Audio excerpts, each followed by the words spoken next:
कृष्ण। दूसरा अध्याय उद्धव जी द्वारा भगवान की बाल लीलाओं का वर्णन।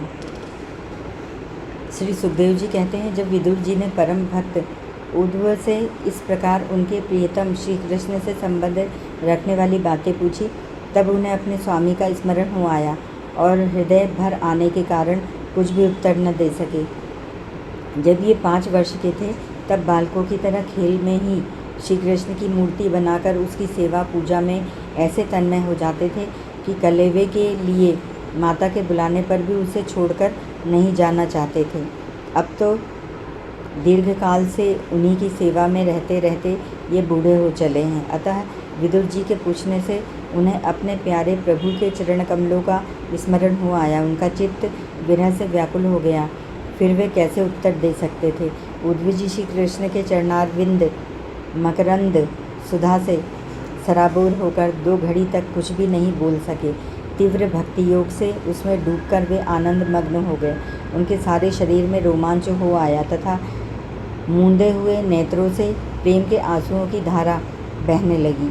उद्धव जी को इस प्रकार प्रेम प्रवाह में डूबे हुए देखकर विदुर जी ने उन्हें कृतकृत्य माना। कुछ समय बाद जब उद्धव जी भगवान के प्रेम धाम से उतरकर पुनः धीरे धीरे संसार में आए, तब अपने नेत्रों को पोंछकर भगवत लीला का स्मरण हो आने से विस्मित हो विदुर जी से इस प्रकार कहने लगे। उद्धव जी बोले, विदुर जी, श्री कृष्ण रूप सूर्य के छिप जाने से हमारे घरों को काल रूप अजगर ने खा डाला है। वे श्रीहीन हो गए हैं। अब मैं उनकी क्या कुशल सुनाऊं। ओह, यह मनुष्य लोग बड़ा ही अभागा है। इसमें भी यादव तो नितांत भाग्यहीन है, जिन्होंने निरंतर श्री कृष्ण के साथ रहते हुए भी उन्हें नहीं पहचाना। जिस तरह अमृतमय चंद्रमा के समुद्र में रहते हुए मछलियाँ उन्हें नहीं पहचान सकती थी।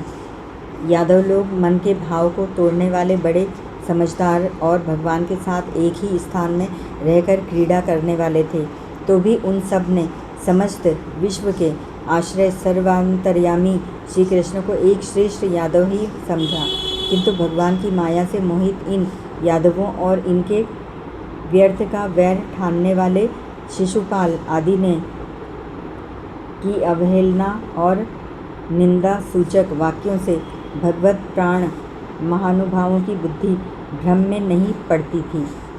जिन्होंने कभी तप नहीं किया, उन लोगों को भी इतने दिनों तक दर्शन देकर अब उनकी दर्शन लालसा को तृप्त किए बिना ही वे भगवान श्री कृष्ण अपने त्रिभुवन मोहन श्री विग्रह को छिपाकर अंतर्ध्यान हो गए हैं और इस प्रकार उन्होंने मानो उनके नेत्रों को ही छीन लिया है। भगवान ने अपनी योग माया का प्रभाव दिखाने के लिए मानव लीलाओं के योग्य जो दिव्य श्री विग्रह प्रकट किया था, वह इतना सुंदर था कि उसे देखकर सारा जगत तो मोहित हो ही जाता था।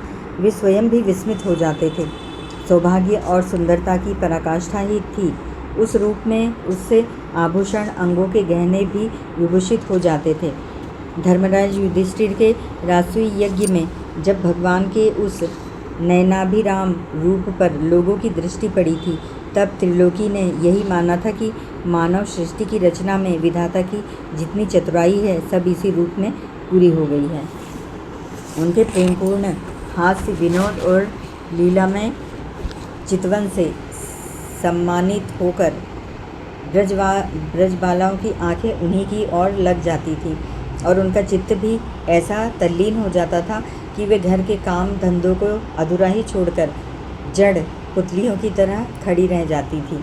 चराचर जगत और प्रकृति के स्वामी भगवान ने जब अपने शांत रूप महामात्माओं को अपने ही घोर रूप असुरों से सताए जाते देखा, तब वे करुणा भाव से द्रवित हो गए और अजन्मा होने पर भी अपने अंश बलराम जी के साथ काष्ठ में अग्नि के समान प्रकट हुए।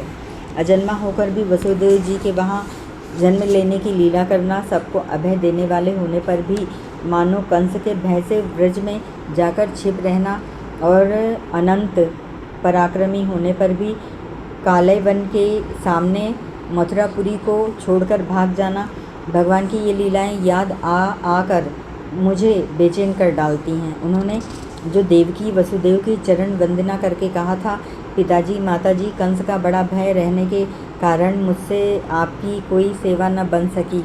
आप मेरे इस अपराध पर ध्यान न देकर मुझ पर प्रसन्न हों। श्री कृष्ण की ये बातें जब याद आती हैं तब आज भी मेरा चित्त अत्यंत व्यथित हो जाता है। जिन्होंने कालरूप अपने भ्रकुटी विलास से ही पृथ्वी का सारा भार उतार दिया था, उन श्री कृष्ण के पाद पद्म पराग का सेवन करने वाला ऐसा कौन पुरुष है जो उसे भूल सके। आप लोगों ने राजसूय यज्ञ में प्रत्यक्ष ही देखा था कि श्री कृष्ण से द्वेष करने वाले शिशुपाल को वह सिद्धि मिल गई जिसकी बड़े बड़े योगी भली भांति योग साधना करके स्पृहा करते रहते हैं। उनका विरह भला कौन सह सकता है। शिशुपाल के ही समान महाभारत युद्ध में जिन दूसरे योद्धाओं ने अपनी आँखों से भगवान श्री कृष्ण के नयनाभिराम मुख कमल का मकरंद पान करते हुए अर्जुन के बाणों से बिध कर प्राण त्याग किया, वे पवित्र होकर सब के सब भगवान के परम धाम को प्राप्त हो गए। स्वयं भगवान श्री कृष्ण तीनों लोकों के अधीश्वर हैं, उनके समान भी कोई नहीं है, उनसे बढ़कर तो कौन होगा। वे अपने स्वतः सिद्ध ऐश्वर्य से ही सर्वदा पूर्ण काम हैं। इंद्रियादि असंख्य लोकपाल गण नाना प्रकार की भेंटें ला लाकर अपने अपने मुकुटों के अग्रभाग से उनके चरण रखने की चौकी को प्रणाम किया करते हैं। विदुर जी, वे ही भगवान श्री कृष्ण राज सिंहासन पर बैठे हुए उग्रसेन के सामने खड़े होकर निवेदन करते हैं, देव हमारी प्रार्थना सुनिए। उनके इस सेवा भाव की याद आते ही हम जैसे सेवकों का चित्त अत्यंत व्यथित हो जाता है। पापिनी पूतना ने अपने स्तनों में हलाहल विष लगाकर श्री कृष्ण को मार डालने की नीयत से उन्हें दूध पिलाया था। उसको भी भगवान ने वह परम गति दी जो धाय को मिलनी चाहिए। उन भगवान श्री कृष्ण के अतिरिक्त और कौन दयालु है जिसकी शरण ग्रहण करे। मैं असुरों को भी भगवान का भक्त समझता हूँ, क्योंकि वैर भाव जनित क्रोध के कारण उनका चित्त सदा श्री कृष्ण में लगा रहता था और उन्हें रणभूमि में सुदर्शन चक्रधारी भगवान को कंधे पर चढ़ाकर झपटते हुए गरुड़ जी के दर्शन हुआ करते थे। ब्रह्मा जी की प्रार्थना से पृथ्वी का भार उतारकर उसे सुखी करने के लिए कंस के कारागार में वसुदेव देवकी के यहाँ भगवान ने अवतार लिया था। उस समय कंस के डर से पिता वसुदेव जी ने उन्हें नंद बाबा के व्रज में पहुँचा दिया था। वहाँ वे बलराम जी के साथ 11 वर्ष तक इस प्रकार छिपकर रहे कि उनका प्रभाव व्रज के बाहर किसी पर प्रकट नहीं हुआ। यमुना के उपवन में जिसके हरे भरे वृक्षों पर कलरव करते हुए पक्षियों के झुंड रहते हैं, भगवान श्री कृष्ण के बछड़ों को चराते हुए ग्वाल बालों की मंडली के साथ विहार किया था। वे व्रजवासियों की दृष्टि आकृष्ट करने के लिए अनेकों बाल लीला उन्हें दिखाते थे। कभी रोने से लगते, कभी हंसते और कभी सिंह शावक के समान मुग्ध दृष्टि से देखते। फिर कुछ बड़े होने पर वे सफ़ेद बैल और रंग बिरंगी शोभा की मूर्ति गौ को चराते हुए अपने साथी गोपों को बांसुरी बजा बजा कर रिझाने लगे। इसी समय जब कंस ने उन्हें मारने के लिए बहुत से मायावी और मनमाना रूप धारण करने वाले राक्षस भेजे, तब उनको खेल ही खेल में भगवान ने मार डाला, जैसे बालक खिलौनों को तोड़ फोड़ डालता है। कालिय नाग का दमन करके विष मिला हुआ जल पीने से मरे हुए ग्वालबालों और गौ को जीवित कर उन्हें कालीय दह का निर्दोष जल पीने की सुविधा कर दी।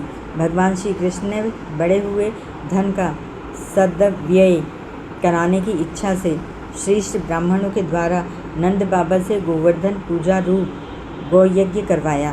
ब्रह्मभद्र इससे अपना मान भंग होने के कारण जब इंद्र ने क्रोधित होकर ब्रज का विनाश करने के लिए मूसलधार जल बरसाना आरंभ किया, तब भगवान ने करुणावश खेल ही खेल में छत्ते के समान गोवर्धन पर्वत को उठा लिया और अत्यंत घबराए हुए ब्रजवासियों की तथा उनके पशुओं की रक्षा की। संध्या के समय जब सारे वृंदावन में शरद के चंद्रमा की चांदनी छिटक जाती, तब श्री कृष्ण उसका सम्मान करते हुए मधुर गान करते और गोपियों के मंडल की शोभा बढ़ाते हुए उनके साथ रास विहार करते। इति श्रीमद्भागवते महापुराणे परमहंस्यां संहितायां तृतीयस्कन्धे विदुरोद्धवसंवादे द्वितीयोऽध्यायः। हरि ओं तत्सत्।